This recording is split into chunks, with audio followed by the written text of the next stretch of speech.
आज अपने करंट जी के स्टार्ट कर रहे हैं। आ जाइए। सबसे पहले तो हम बात करने जा रहे हैं एक एटीएम की विस्तार के साथ। देखिए, सोने के सिक्के देने वाला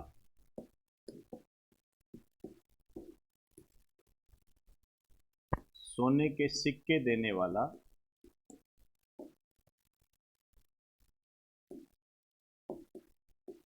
दुनिया का पहला एटीएम। सोने के सिक्के देने वाला दुनिया का पहला एटीएम। देखिए, ये जो स्थापित किया गया है, ये हैदराबाद में स्थापित किया गया है। हैदराबाद के, आप जानते हो,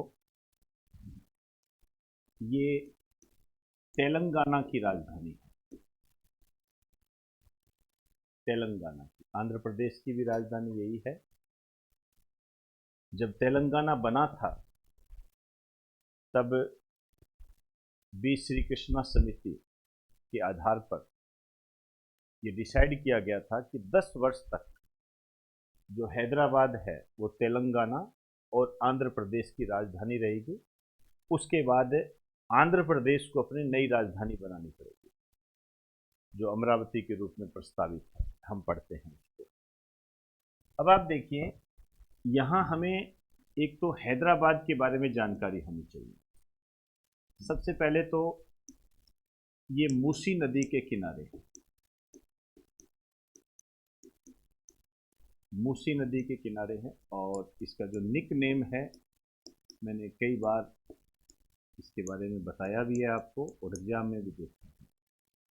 एक तो बिरयानी का शहर बोलते हैं इसको, एक निजामों का शहर बोलते हैं,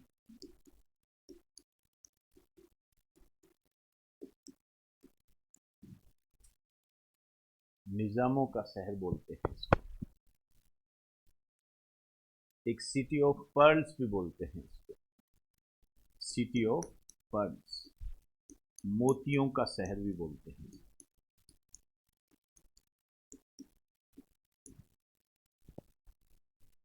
मोतियों का शहर भी इसको कहा जाता है। एक बात यहां आपको कहना चाहूंगा मैं, हैदराबाद के संबंध में जो क्वेश्चन बनता है, देखिए ये हैदराबाद है और इसके बिल्कुल पास में ही एक मिलेगा आपको सिकंदराबाद। इनको ट्विंस सिटी बोलते हैं, जुड़वा शहर। ट्विंस सिटी इनको कहा जाता है, जुड़वा शहर।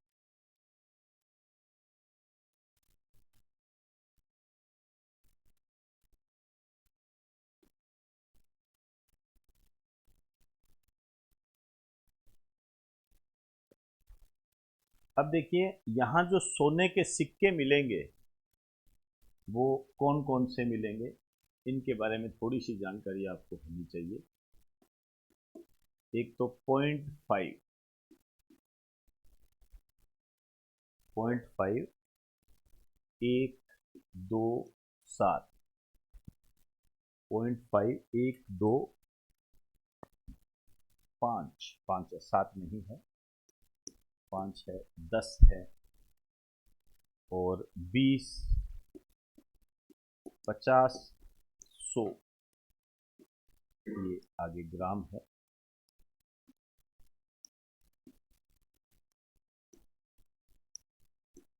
ये सिक्के इसके अंदर मिलेंगे आपको, ये ध्यान रखना है आप।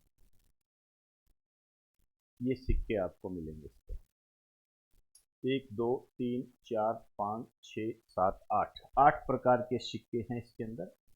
और इसकी जो क्षमता है, एटीएम की जो क्षमता है, ये 5 kg गोल्ड,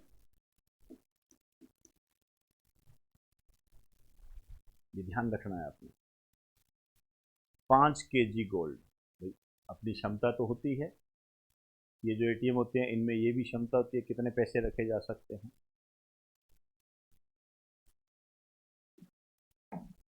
अब ये बात आती है किसने बनाया है।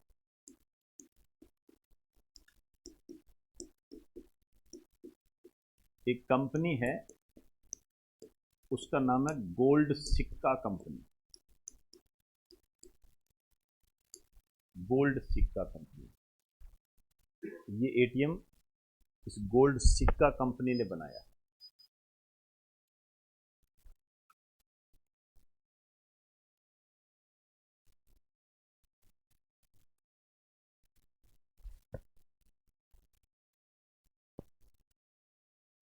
ये जो भी सिक्के हैं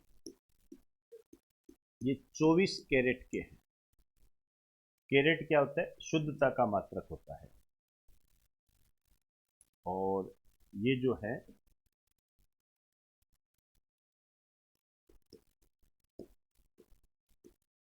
प्योर गोल्ड होता है, प्योर गोल्ड। तो शुद्ध सोना कितने कैरेट का होता है? 24 कैरेट का होता है। और इसे ही हम क्या कहते हैं? प्राइमरी गोल्ड बोलते हैं।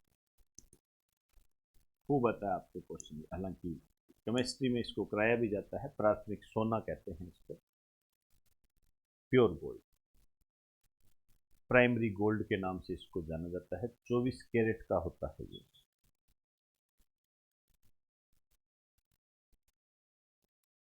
एक शब्द और आपने पढ़ा होगा अखबार में, शुद्धता के संबंध में एक बात कहेगी, 999 प्रमाणित, कि इस एटीएम के अंदर 24 कैरेट और 999 प्रमाणित गोल्ड है। मतलब ये जो 5 kg गोल्ड हम रख रहे हैं, एक तो ये दिया 24 कैरेट, ये समझ गए आप, और एक कहा 999 प्रमाणित। इसका अर्थ पता होना चाहिए। इसका अर्थ होता है 99.9% शुद्ध सोना। 99.9% शुद्ध सोना।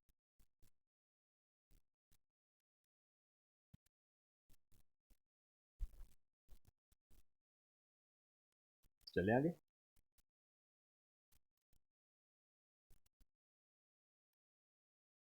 आओ, अब आप देखिए,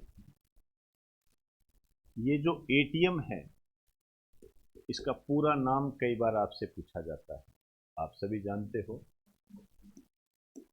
ध्यान रखना, ये ऑटोमेटेड होता है। हालांकि मुझे पूरा विश्वास है कि आप इसमें गलती नहीं कर सकते, क्योंकि मैंने बहुत बार बताया है। ये automated teller machine, automated teller machine होता है। तो इसमें आपने अखबार में पढ़ा कि इस एटीएम से डेबिट कार्ड और क्रेडिट कार्ड के द्वारा ये गोल्ड निकाला जा सकता है। मतलब ये क्रेडिट कार्ड के द्वारा भी निकाल सकते हो, डेबिट कार्ड के द्वारा भी निकाल सकते हो। चलो आगे। लिखिए, इस एटीएम से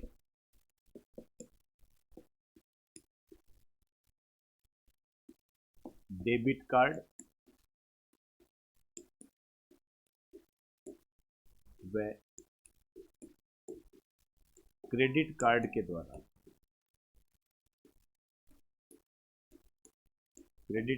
द्वारा गोल्ड निकाला जा सकता है।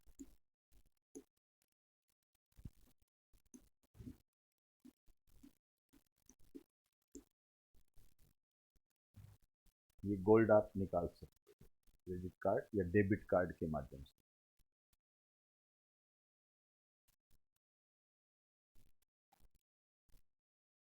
अब आप देखिए, जब हम ज्योग्राफी पढ़ते हैं, वहां भी बताऊंगा आपको, सॉरी माफी चाहूंगा, इकोनॉमिक्स, जब हम इकोनॉमिक्स पढ़ते हैं तो हमारे सामने एक शब्द आता है, उस शब्द का नाम है प्लास्टिक मनी। प्लास्टिक मनी आप एग्जामिनेशन में आपके पूछा गया है, प्लास्टिक मनी क्या होता है। तो ये डेबिट कार्ड और क्रेडिट कार्ड ये प्लास्टिक मनी है, इनको हम प्लास्टिक मनी बोलते हैं। बहुत ही अच्छा क्वेश्चन है। और डेबिट कार्ड क्रेडिट कार्ड आप जानते ही हो, ओरली आप सुन लीजिए, ज़्यादा इसमें शब्दों में लिखने की वैसे कोई आवश्यकता नहीं है।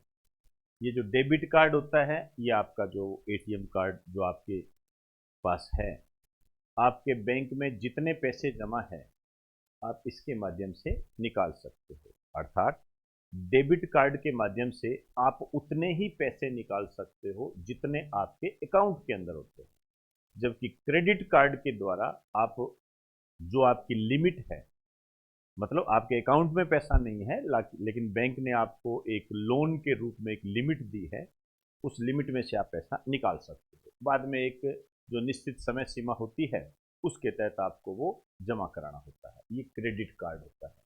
कितना ब्याज लेते हैं ये सबका अपना अलग अलग होता है। तो ये क्रेडिट कार्ड होता है। समझ में आई जी बात सारी। तो एटीएम के संबंध में हमारी ये बात होगी। अब एक चेंजेज हुआ है, आपने अखबार में पढ़ा होगा, लिख दीजिए। पेरू की पहली महिला राष्ट्रपति। जहां भी इस टाइप के जो क्वेश्चन आए उसको ध्यान रखा करो। वर्ल्ड ज्योग्राफी के संबंधित ये क्वेश्चन है। पेरू की पहली महिला राष्ट्रपति ये है पेड्रो कैस्टिलो।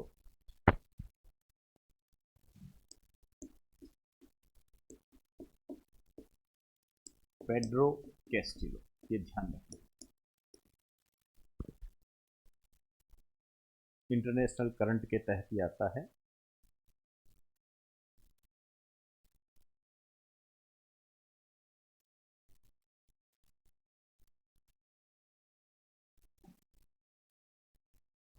चलिए अब मैं बात करूंगा चुनाव परिणाम की।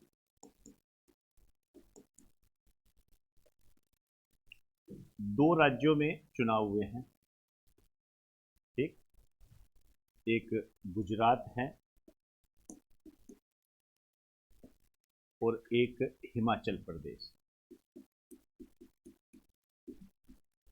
दो राज्य हैं, गुजरात और हिमाचल प्रदेश में ये चुनाव हुए हैं।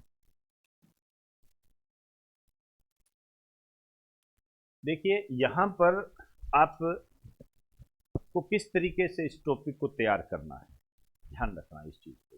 पूरा अखबार का पेज भरा होता है तो आप उसमें से क्या निकालें, ठीक है ना। क्योंकि अभी आने वाले समय में जम्मू कश्मीर में चुनाव होंगे, अन्य स्टेट्स में जब चुनाव होंगे तो आप इस चुनाव वाले टॉपिक को कैसे तैयार करोगे, ये समझना, ठीक है। देखिए सबसे पहले तो आपको इनकी विधानसभा सीटें पता होनी चाहिए। सबसे पहले पहला तो पॉइंट ही यही है, पहला तो पॉइंट ही यही है, किंतु परंतु ही नहीं।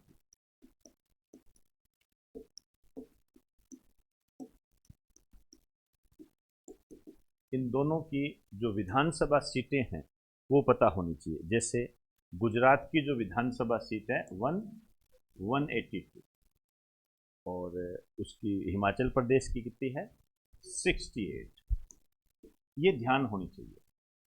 अब आपसे क्या करेगा, तुलनात्मक करा देगा। मैं एक शायद यूपीपीसीएस का था, पता नहीं एमपीपीसीएस का एक पेपर हुआ था, उसमें उस टाइम क्या है, जैसे यूपी राजस्थान इनके चुनाव हुए थे तो उसने कैसा क्वेश्चन दिया था, यहाँ राज्य लिख दिए, यहाँ विधानसभा सीटें लिख दी, कहता मिलान करो, ये आ गया। ये टॉप का क्वेश्चन होता है और ये मान के चलना 90% आने के इसके चांस होते हैं। विधानसभा सीट पूछ लेगा आपसे। अब ऐसे तो देखिए, अब आप 28 राज्य है, 8 केंद्र शासित प्रदेश है, जिनमें से 3 में विधानसभा है, तो गच्चा खा जाओगे आप। तो कम से कम 31 हो गई टोटल, यदि देखें तो 31 की सीटें याद करनी, कैसे क्या पॉसिबल ही नहीं होता है। पॉसिबल हो जाए तो कंफ्यूज भी हो जाते हैं। तो अपने को ये चीजें ध्यान रखनी। चुनाव जिनके हो गए, होने वाले होते हैं, उनमें जो विधानसभा सीटें होती है वो इंपॉर्टेंट है, पहली बात। अब देखो सारी बातें, रिजल्ट आ गए, तो क्या हम सबकी सीट याद करते फिरें, कौन जीता कौन हारा?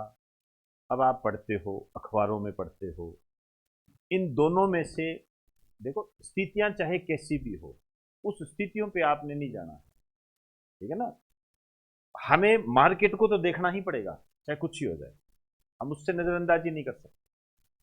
जैसे यहां पर कांग्रेस जीती, यहां पर बीजेपी जीती, है तो जीती, लेकिन इसका एक छोटा सा कॉलम आ गया, कभी जीत गई, हाँ जी ठीक है जी, हो गया, हो जाता है, कई बार जीत जाते हैं, ये मोदी लहर आ गई।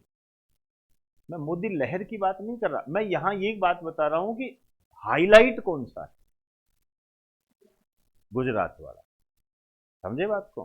तो आपको यहां पर थोड़ा आगे बढ़ना पड़ेगा, आपको यहां पर यह देखना पड़ेगा कि यहां पर जो सबसे ज्यादा सीटें किसने दी, सबसे ज्यादा सीटें ली यहां पर बीजेपी, भारतीय जनता पार्टी ने सबसे ज्यादा सीटें ली। अब यहां पर आपको कोई हैरत की बात नहीं है कि आपसे ये पूछा जा सकता है कि बीजेपी को कितनी सीटें प्राप्त हुई, कोई हैरत की बात नहीं, कोई हैरत की बात नहीं है। लेकिन मैं मेरे अनुभव से कहूं तो इसकी नहीं पूछी जाएगी, ठीक है ना। मेरी बात को समझने का प्रयास करना, क्योंकि नहीं तो फिर तुम कचरा कर दोगे, टॉपिक का कचरा कर दोगे। अरे नहीं नहीं सर, इसका ही बता देते सर, इसमें आपको कितनी मिली, आप मतलब आप पार्टी, वो कितनी मिली, फिर क्या वो एक गम चक्कर बना दोगे, आंकड़ों की जाल में तुम फंस जाओगे पूरे। और किसी अन्य यूट्यूब चैनल पे आप देखोगे तो आप देखोगे ले धड़ाधड़, ये लेर वो लेर, तू लेर मैं लूर, ऐसे करके इतना बढ़िया शानदार कर देंगे आपको कि हाँ बस यही, खुद की लहर बना दोगे तुम।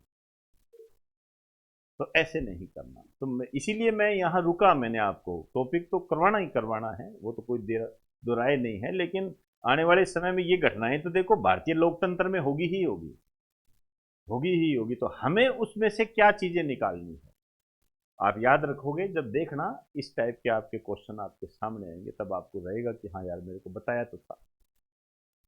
आइए अब देखो, सबसे ज्यादा सीटें बीजेपी को मिली 156, 156, और इन्होंने जो अब इस बार बढ़ोतरी की है 57 सीटों की, समझ रहे हो इस बात का मतलब, 57 सीटें ज्यादा, ये अब तक का सबसे बड़ा रिकॉर्ड है।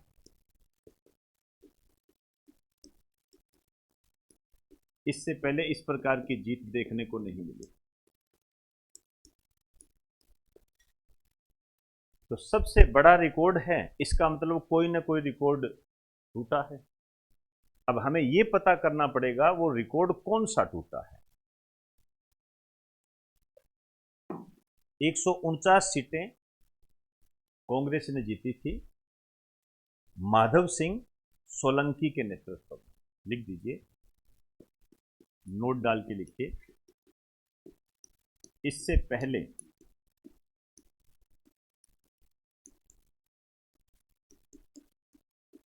माधव सिंह सोलंकी ने, माधव सिंह सोलंकी के नेतृत्व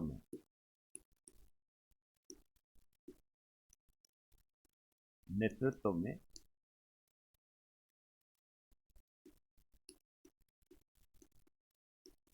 कांग्रेस ने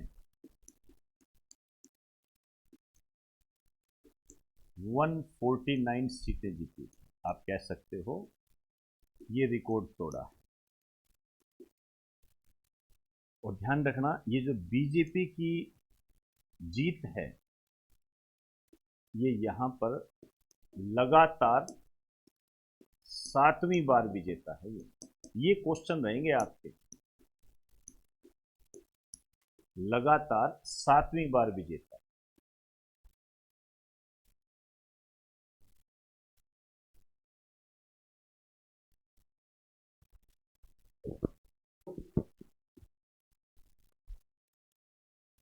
7वीं बार विजेता है। समझ में आई जी बात सारी? तो आप क्या देख रहे हो यहां पर? आप यदि हम इसको कॉन्स्टिट्यूशन से जोड़कर देखें तो लोकतंत्र की पहचान आपको मिल रही है, लोकतंत्र की ताकत का अंदाजा आपको हो रहा है। आप देखिए, एक तो ये बात कि जनता ही सर्वोपरि है, दूसरी ये कि कोई भी पार्टी अजय नहीं है। जैसे हम कहते हैं ये लहर वो लहर, ये कुछ नहीं है। ये देख लीजिए, ये देख लीजिए, क्या है ये? कितना लंबा खेल है ये? 1985 की बात है।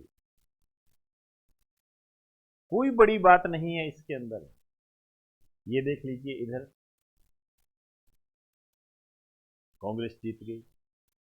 दिल्ली के जो म्युनिसिपल पार्टी के चुनाव हुए थे वहां देख लीजिए, बीजेपी 15 साल के सत्ता के बाद में हार गई। ये लोकतंत्र है। हम ये बात नहीं कर रहे बीजेपी कांग्रेस या इनकी बात नहीं कर रहे, हम कह रहे हैं लोकतंत्र की। कोई भी इसमें अजेय नहीं होता है। 70 साल तक कांग्रेस ने शासन किया, बीजेपी आ गई। क्या यही है आगे? कुछ नहीं कह सकते। भविष्य के गर्भ में होती है सारी चीजें। तो लोकतंत्र यही होता है, डेमोक्रेसी यही होती है, इसे ही हम डेमोक्रेसी बोलते हैं।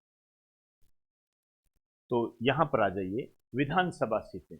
यहां पर सबसे ज्यादा सीटें किसको मिली? कांग्रेस को। अब यहां आपको ज्यादा ध्यान देने की आवश्यकता नहीं है। यहां आपको ऐसे नहीं है कि आप सीटें याद करते जा रहे हो या वो फलाना ढिंगरा जो भी करते जा रहे हो, इससे कोई फर्क नहीं पड़ेगा। पहले नंबर दूसरे नंबर पर आप लिखना चाहो तो बस लिख सकते हो कि कांग्रेस को 40 सीटें मिली है, ज्यादा जानकारी के लिए। यहां जो मुख्यमंत्री का चेहरा है वो ध्यान रखना है आपने। गुजरात के संबंध में हमारे सामने आया है,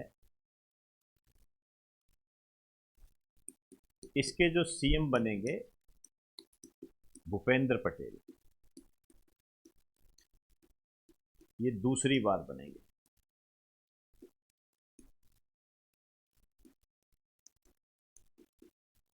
अब आगे जो भी घटनाक्रम है, एक बार चीजें इकट्ठी हो जाने दो, हम आगे करते रहेंगे। लेकिन ये टॉपिक कराने का मेरा मतलब ये था कि उस पूरे अखबार में से आप क्या निकालो, आपको किस तरीके से करना है वो।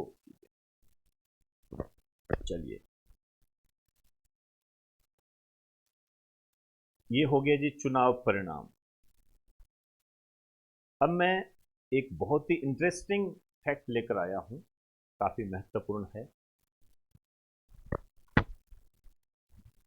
वर्ल्ड में एक शुरुआत हुई है और ये शुरुआत की है जर्मनी और स्पेन ने।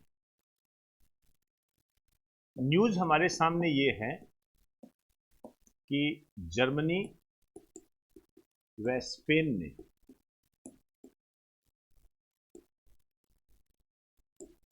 कल्चर बोनस देना प्रारंभ किया है।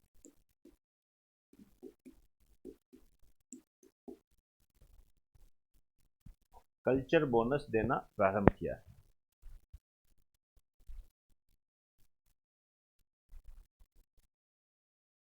संस्कृति, कल्चर मतलब संस्कृति, और ये जो कल्चर बोनस है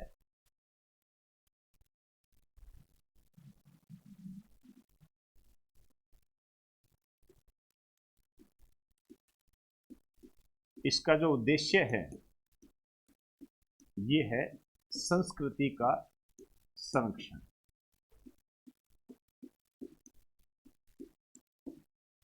संस्कृति को सुरक्षित करना, मतलब इसमें कल्चर बोनस दिया जाएगा और इस बोनस के से जो आपको धन प्राप्त होगा उस धन का इस्तेमाल आप संस्कृति को जानने में करें, उस संस्कृति को महत्व देने में करें।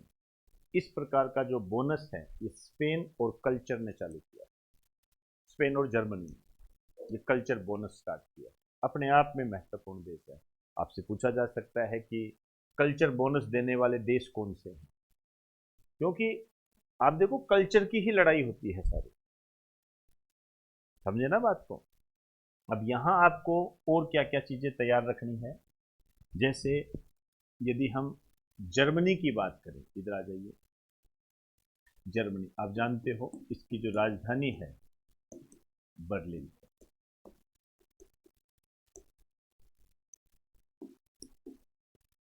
राजधानी बर्लिन है। और यहाँ के जो चांसलर है, ये बहुत इंपॉर्टेंट है, ध्यान रखें। चांसलर अभी नए बने हैं, ये ज़्यादा टाइम नहीं हुआ। Olaf Scholz.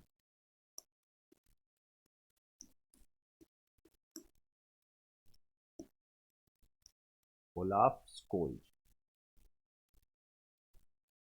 यहाँ चांसलर होता है, जैसे अपने प्रधानमंत्री होते हैं ना वैसे। और जो इसके राष्ट्रपति है ये है फ्रैंक वाल्टर। ये कोई इतना इंपॉर्टेंट बात नहीं है।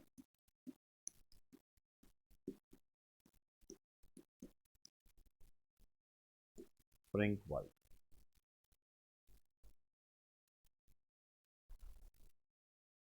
जर्मनी। स्पेन की बात करते हैं हम। स्पेन पे काफी अच्छे क्वेश्चन बनते हैं। इसकी जो राजधानी है मैड्रिड, ये खूब पूछा जाता है। यहाँ क्या है, मोनार्क। मोनार्क का मतलब होता है राजतंत्र। राजतंत्र है, ठीक है। तो फेलिप सिक्स यहाँ के राजा है। राजतंत्र है यहाँ पर, जैसे ब्रिटेन में होता है ना वैसे। तो फेलिप सिक्स राजतंत्र है यहाँ पे। और पेड्रो सेंचेज इसके प्रधानमंत्री हैं।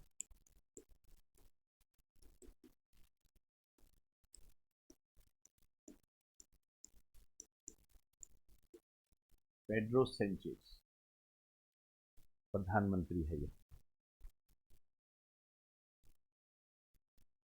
स्पेन के संबंध में आप सभी जानते हो, यहाँ का जो राष्ट्रीय खेल है, नेशनल गेम, ये खूब पूछा जाता है। ये है बुल फाइटिंग।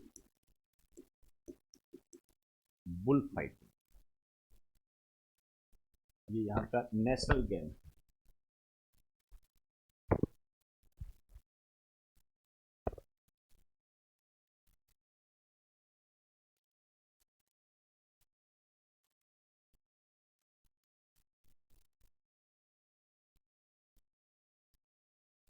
चले आगे, आइए।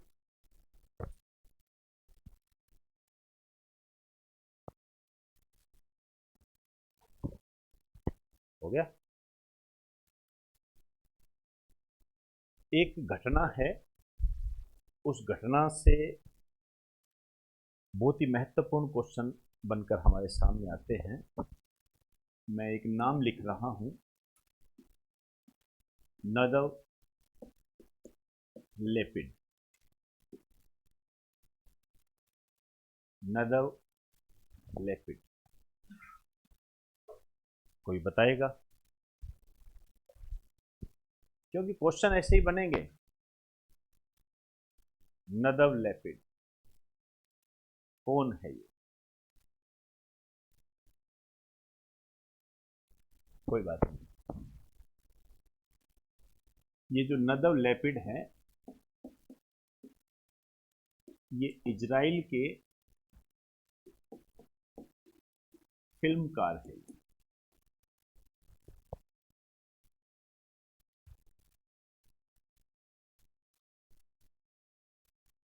नदव लेपिड इजराइल के फिल्मकार। अभी आपने एक अखबारों में न्यूज सुनी होगी जो काफी चर्चा में भी रही। इजराइल के जो राजदूत है, एम्बेसडर जो है, उनको भारत सरकार से इनके द्वारा दिए गए स्टेटमेंट के लिए माफी मांगनी है। इस कारण से ये इंपॉर्टेंट है। अब देखो इजराइल और भारत दोनों आ गए। इसके कारण इजराइल ने भारत से माफी मांगी, क्योंकि इसने एक स्टेटमेंट दिया था कि द कश्मीर फाइल्स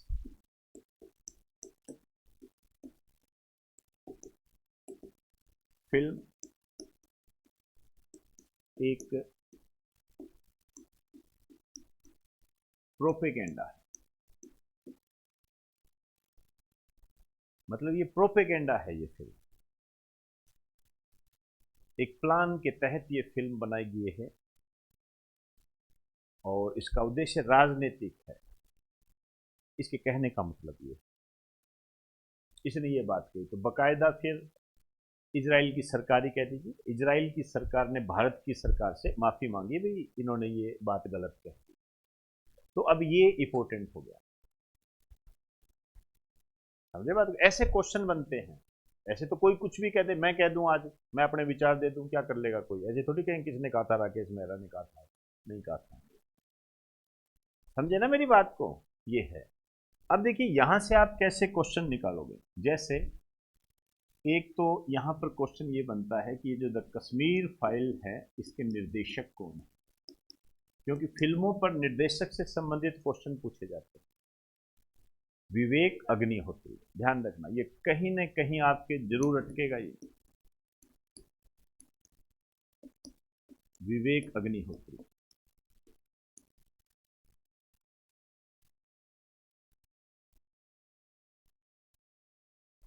थोड़ी सी बात इजराइल की कर लेते हैं।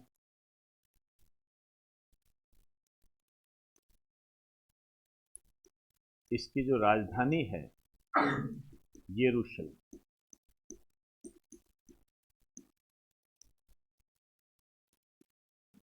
ये सर्वाधिक यहूदियों वाला देश है, यहाँ यहूदी धर्म के लोग ज्यादा रहते हैं।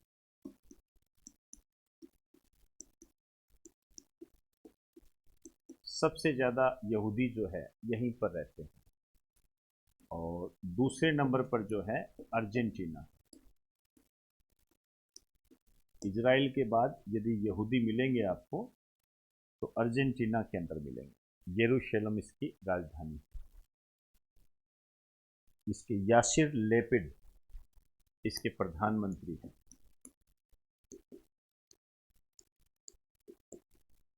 Yasir Lapid, Yasir Lapid. लेकिन यहां पर आपको एक शब्द और मिलेगा जब आप इसको चेक करोगे,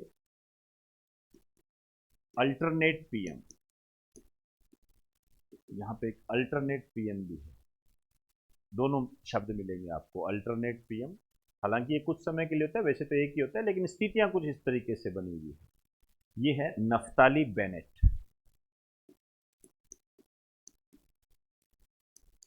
नफ्ताली बेनेट,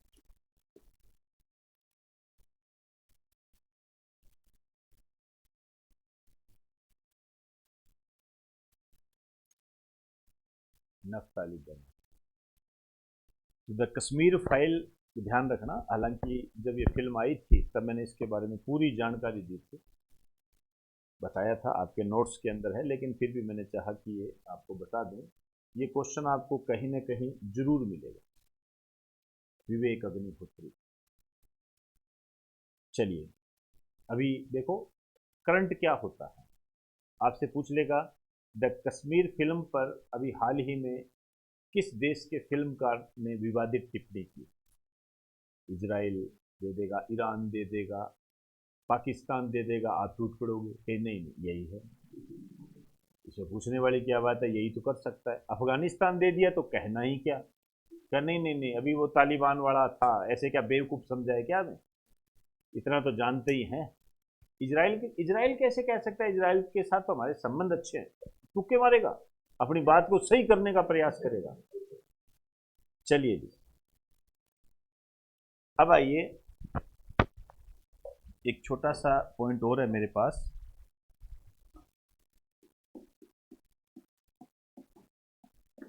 सेमेरू ज्वालामुखी,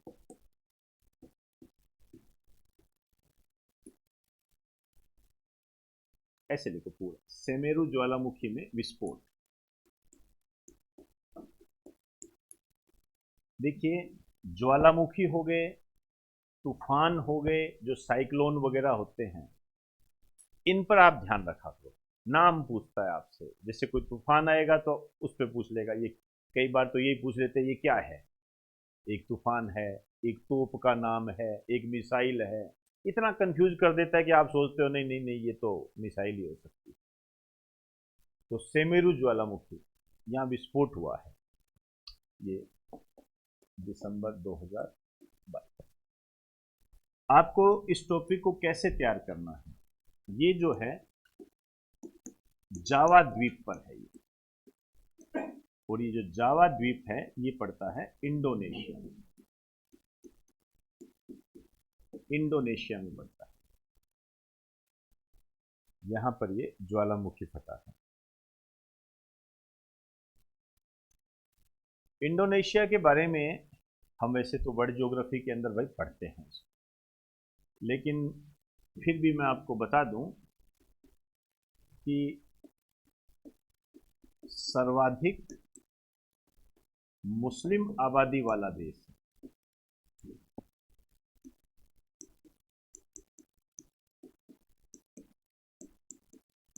सबसे ज्यादा जो मुसलमान है, या इस्लामिक देश आप इसको कह सकते हो, विश्व का सबसे बड़ा इस्लामिक देश है।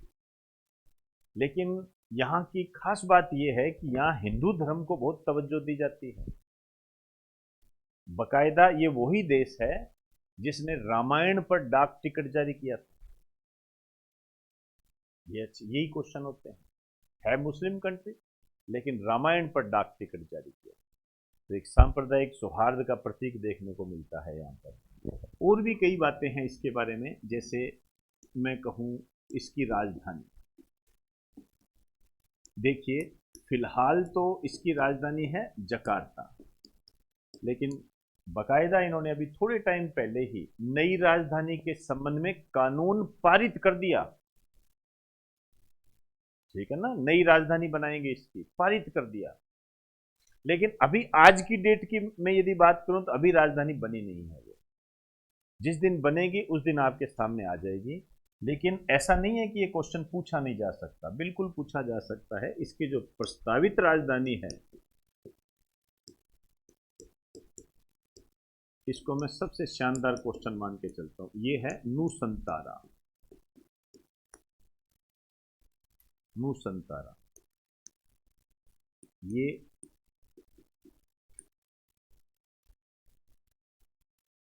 ये बोर्नियो द्वीप पर है।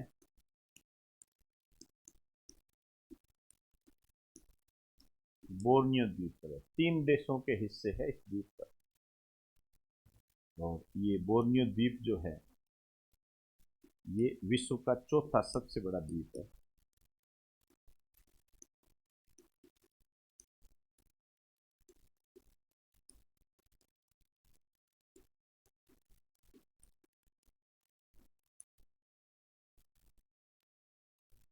ये जो इंडोनेशिया है, इसके जो राष्ट्रपति है ये है जोको विडोडो। जोको विडोडो इसके राष्ट्रपति।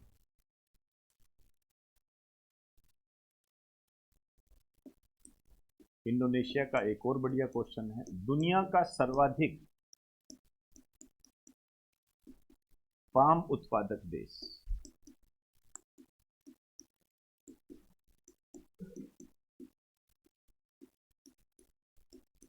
पाम तेल उत्पादक देश है। और आपको जानकारी होगी इस बात की कि भारत सबसे ज्यादा पाम तेल का जो आयात है इंडोनेशिया से करता है। यही तो होते हैं क्वेश्चन, और क्या है तो, और नई कौन सी बात है। भारत पाम तेल का सर्वाधिक आयात इंडोनेशिया से करता है।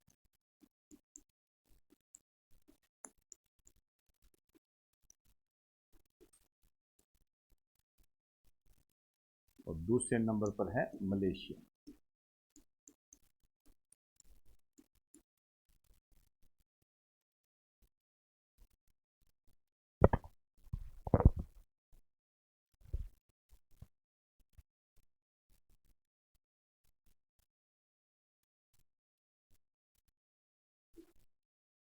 मुस्लिम कंट्री है, लेकिन इन्होंने जो राष्ट्रीय प्रतीक है इसका, वो हिंदू धर्म को रेखांकित करता है। जैसे अपने अशोक स्तंभ है ना, वैसे इसका जो नेशनल सिंबल है ये गरुड़ है।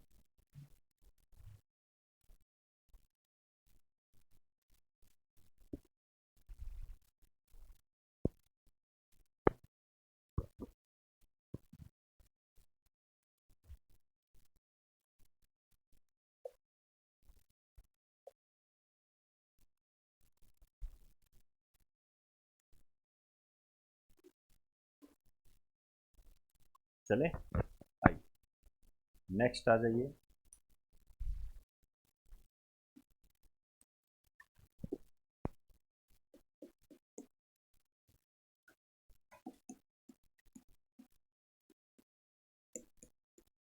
भारतीय ओलंपिक संघ की अध्यक्षा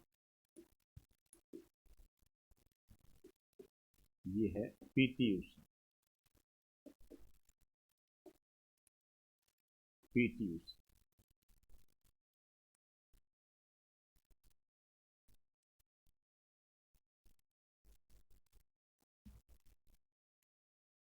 इंडियन ओलंपिक एसोसिएशन, इसके बारे में आपको जानकारी होनी चाहिए। पहली बात तो इसकी जो स्थापना हुई थी 1927 ईस्वी। इसका हेड ऑफिस नई दिल्ली, और इसके जो प्रथम अध्यक्ष थे ये थे दोराबजी टाटा। इसके पहले अध्यक्ष जो थे ये दोराबजी टाटा थे, और वर्तमान अध्यक्षा कौन है? पीटी उषा। मोस्ट इंपोर्टेंट ये टॉपिक बनता जा रहा है, ध्यान रखना। इसके जो महासचिव है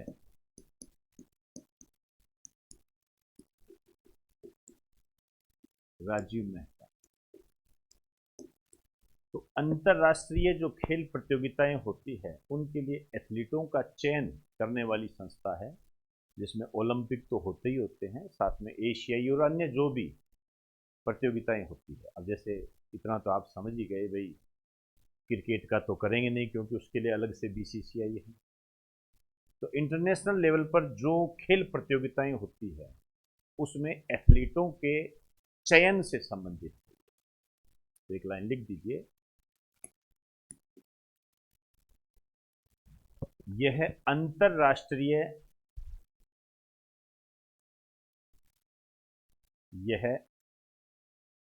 अंतरराष्ट्रीय खेल प्रतियोगिताओं में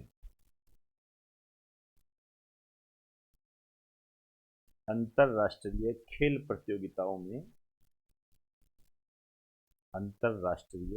प्रतियोगिताओं में भारतीय एथलीटों के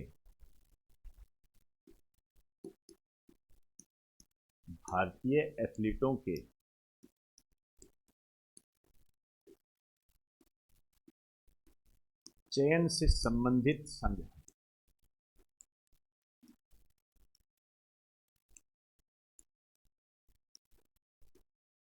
चयन से संबंधित संघ है। तो इस न्यूज़ के माध्यम से एक तो हमें इस एसोसिएशन के बारे में पता होना चाहिए। विशेष रूप से कोई हैरत की बात नहीं है, आपसे ये पूछा जा सकता है कि स्थापना कब हुई। ये अभी नए अध्यक्ष बनी है, तो आपसे पूछा जा सकता है कि पहले अध्यक्ष कौन थे। तो ये कम से कम दो क्वेश्चन है। हेड ऑफिस वगैरह तो लगभग आप जानते ही हो, नई दिल्ली है। जो बिजनेस से संबंधित यदि कोई होता है, इकोनॉमी से संबंधित कोई होता है, तो उसका मुंबई होता है मैक्सिमम। ठीक है ना, मैं वैसे नहीं कह रहा, लेकिन जनरली आपको मिलेगा। तुक्का भी मारो तो मुंबई भी मार देना यदि बिजनेस का हो तो, और पॉलिटिकल सिस्टम कोई हो, ठीक है ना, वो फिर दिल्ली का आ जाएगा। ऐसे होता है। क्लियर होगी बात सारी। अब देखो, इन चीजों को आप समझते जाना, और साथ में ये चीज देखना कि हम ये बना कैसे रहे। अब जैसे पीटी उषा, ये तो बहुत बड़ा व्यक्तित्व है। अब हम इसमें क्या देखें, क्या पढ़ें इसके अंदर, इसकी तो पूरा जीवन है। तो इस संबंध में एक तो इसके जीवन भर की जो उपलब्धियां होती है, जो महत्वपूर्ण, जो इसको अन्य से अलग करती है, वो इंपॉर्टेंट होती है। दूसरा, ये कहाँ की है, इसका संबंध किस राज्य से है। इस टाइप से बर्थडे याद करने की जरूरत नहीं है, मेरी बात को समझना। मैंने देखे हैं ऐसे बर्थडे याद करते हैं, सर जी इसका बर्थडे कब हुआ, ऐसे करते हुए। क्यों जगह जगह मुंह मारते हैं, अनएक्सपीरियंस से पढ़ते हैं, और फिर कहते हैं नहीं। कई बार तो ये मूक अभिव्यक्ति होती है, कहते हैं ना, ये बताओ सर जी, क्वेश्चन पेपर में डाल देंगे इसका जन्म कब हुआ, आप कहोगे लेवल है, लेवल ऐसे। क्वेश्चन का तो लेवल था, जोर लगा मुझे। अरे यार क्या जोर लगाओगे, कमाल करते हो यार, इसमें भी कोई हाथापाई करने की जरूरत है। तरीके को समझिए, तरीके को समझिए, इसीलिए बार बार आपको थोड़ा सा मैं गाइडलाइन करता हूं, तरीके को समझिए। नहीं तो पीटी उषा के बारे में तो जितना अपने पढ़ेंगे ना उतना कम है, उसके साथ कम शब्द इस्तेमाल होगा। समझे बात को, जोड़ दो इसको आगे, एशियाई खेल, ओलंपिक खेल, पहला और दूसरा, फलाना दींगड़ा लगा लो, पकड़ के बैठ जाओ। क्या करें, जोड़ दो। अंतरराष्ट्रीय सर जी, अंतरराष्ट्रीय लेके चले जाओ, क्या मतलब है, कोई अर्थ नहीं है, और यहीं पर घुमा देगा आप। आधों को नहीं पता होता है कहां की है ये, आधों को नहीं, दे देगा केरल, तमिलनाडु, कर्नाटक, आसपास देगा वो, यूपी तो देगा नहीं, क्योंकि नाम से ही पता लग रहा है ये यहां की तो नहीं है ये बेटा, मैं आपको, हो सकता है मेरी बात आपको बड़ी अजीब सी लगे, लगी है तो लगने दो, कोई दिक्कत नहीं है। 100 में से 10 स्टूडेंट को लेके चलते हैं, टारगेट करते हैं 10 स्टूडेंट को, और मजेदार बात है 10 का ही सिलेक्शन होता है, 90 का तो होता भी तो नहीं है। सारों का सिलेक्शन हो जाए तो इसका मतलब सारे ही कर ले। तो अपने पढ़ने के तरीके में बदलाव कीजिए, और कोई दिक्कत नहीं है तुम्हारी। और ऐसा तो है नहीं कि तुम कोई चंचलता से भरे हुए हो। अब चंचलता से भरे हुए हो तो उसको तो फिर आप सोचिए बहुत ज़्यादा वक्त लगेगा आगे।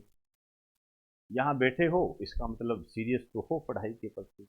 बस इतनी है कि आपको थोड़ी सी जानकारी की आवश्यकता है कि उसको हम तैयार कैसे करें, स्मार्ट तैयारी कैसे करें, वो इसको समझो। ठीक है, अब आप देखिए, मैं इसके नीचे लिख रहा हूं भारतीय ओलंपिक संघ की, ओलंपिक संघ की पहली महिला अध्यक्ष। अब आप देखिए,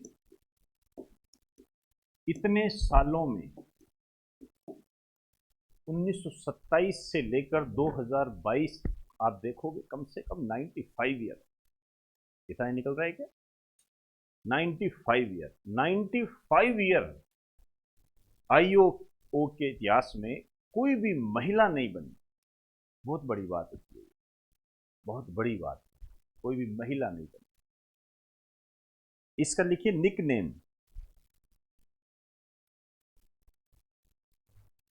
निक नेम पहला लिखिए द पयोली एक्सप्रेस। जब आप पुराने पेपर देखोगे तो आपको ये क्वेश्चन जरूर मिलेगा, उड़न परी के नाम से किसे जाना जाता है, जरूर मिलेगा। अब पुराने क्वेश्चंस को मिला दीजिए, उसको मिलाने का काम मैं कर लूंगा, आप तो तैयार रखोगे, आप मत्था मत मारो, आपको जो दे दिया वो कर दिया, आप मत्था मारोगे पता नहीं क्या निकाल लोगे। अब पायोली एक्सप्रेस क्यों कहते हैं इसको? पायोली क्या है? एक्सप्रेस सोच रहे होंगे ट्रेन है, इस ट्रेन पर पहली बार बैठी होगी। वास्तव में इसका जो जन्म हुआ था वो पायोली में हुआ था, पायोली में इसका जन्म हुआ था, इसी कारण से इसको पायोली एक्सप्रेस कहते हैं।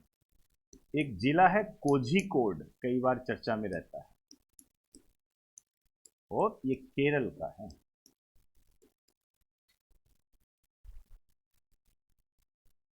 केरल यहां से संबंधित हुई।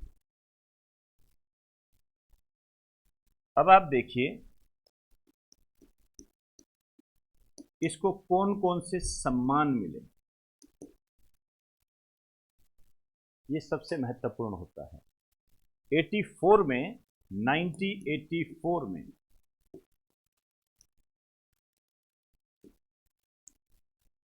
इसको अर्जुन पुरस्कार मिला और इसको पद्मश्री मिला। अब देखिए ये हम क्यों पढ़ रहे हैं, आपसे कह देगा पीटी उषा के बारे में कौन सा कथन गलत है, ठीक, तो पहला ऑप्शन दे देगा, पहला एक पॉइंट दे देगा आपसे, ये कहेगा कि इसका संबंध केरल राज्य से है। फिर कह देगा यह एक धाविका थी, धाविका मतलब एथलीट, दौड़ने वाली, वो है। तीसरा कह देगा इन्हें 1984 में राजीव गांधी खेल रत्न पुरस्कार, जिसको आज वर्तमान में आप मेजर ध्यानचंद पुरस्कार बोलते हैं, वो मिला। अब देखो आप क्या सोचोगे, यार पीटी उषा तो बहुत नाम मिला ही होगा यार, इसको तो बनता है, ऐसे बोलते हैं, ये तो बनता है यार, भगवान जाने ये शब्द किसने उत्पन्न किया है, मिल जाए तो मैं उससे जरूर मिलूं, मुझे बड़ा अच्छा शब्द लगता है, ये तो बनता है। क्या बनता है? तो नहीं मिला इसको राजीव गांधी के, ये बातें ध्यान रखनी है आपने, ऐसे फंसाएगा आपको वो। तो इसको अर्जुन पुरस्कार और पद्मश्री पुरस्कार मिलेगा।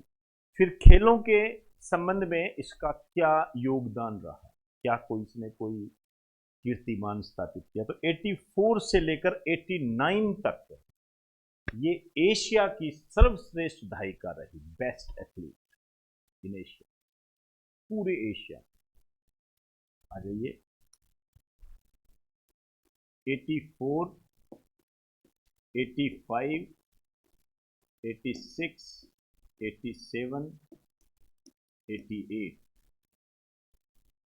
84, 85, 86, 87 और 89, 8 काट दीजिए। इन 5 वर्षों में 1 2 3 4 5 कीर्तिमान अपने साथ रखा, ये एशिया की सर्वश्रेष्ठ धावी, धावी का मतलब एथलीट, दौड़ने वाले।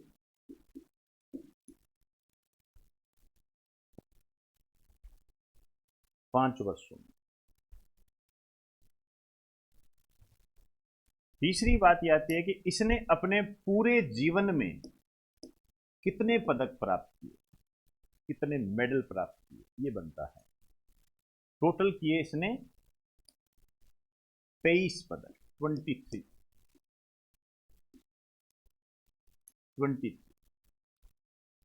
अब इसमें सारे याद रखने की आपको आवश्यकता नहीं है, बस ये ध्यान रखें इसमें इसने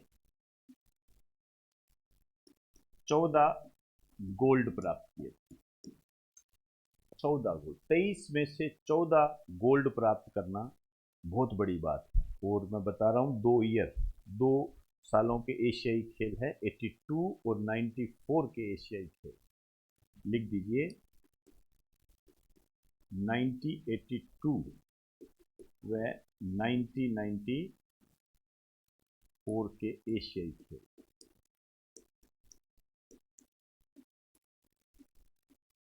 जो एशियन गेम्स होते हैं, इसमें इसने केवल इन दोनों में कुल पदक प्राप्त किए थे 11। मतलब 11 तो केवल इन एशियन गेम्स में इसने प्राप्त कर लिए थे, और इन 11 में से ही